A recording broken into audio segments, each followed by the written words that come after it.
شاه شدن چه لطفی داره؟ تو خودت را به نفهمی میزنی مستشار. میدونم، میگم که اگر من شاه بشم چه فایده داره؟ چه فایده ای داره شاه شدن؟ برای اینکه همه قدرت ها متعلق به قبله عالم است، برای اینکه همه تصمیمات را ایشان میگیرند، خزانه، جیب مبارک، امارت و نسا. حالا فکر کن یه اتفاقی بیفته که همه در تصمیم گیری سهیم باشن. ساده ای مستشار، تو فکر میکنی که قبله عالم اینقدر از قدرتش را به کسی میدهد؟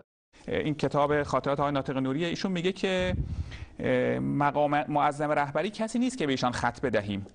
اصلا ایشان اگر احساس کنند یک جریان میخواد چیزی را به ایشان تحمیل کند ولو حق هم باشد، باز هم موضع میگیرد و رد میکنه. یعنی جزء افتخارات آقای خامنه‌ای اینه که اگه حق هم باشه، اگه عده زیادی بهشون میگن، ایشون موضع گیری میکنه.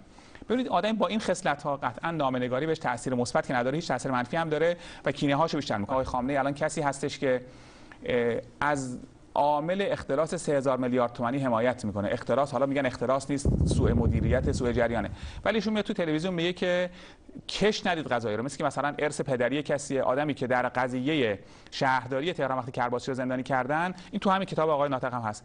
140 تا نماینده مجلس نامه نویسن که آقا کشور داره دچار بحران میشه به خاطر 2 قطعه زمین آقای کرباسی محکوم شده. ایشون میگه قوه قضاییه باید با فساد رسیدگی کنه.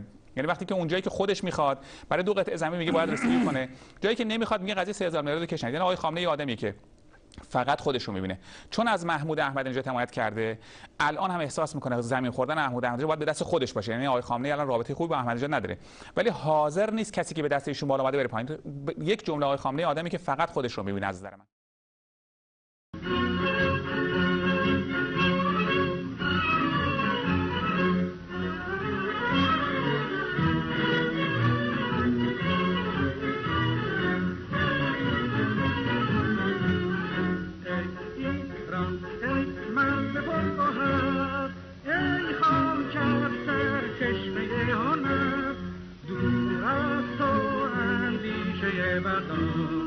پاینده مانی تو جاودان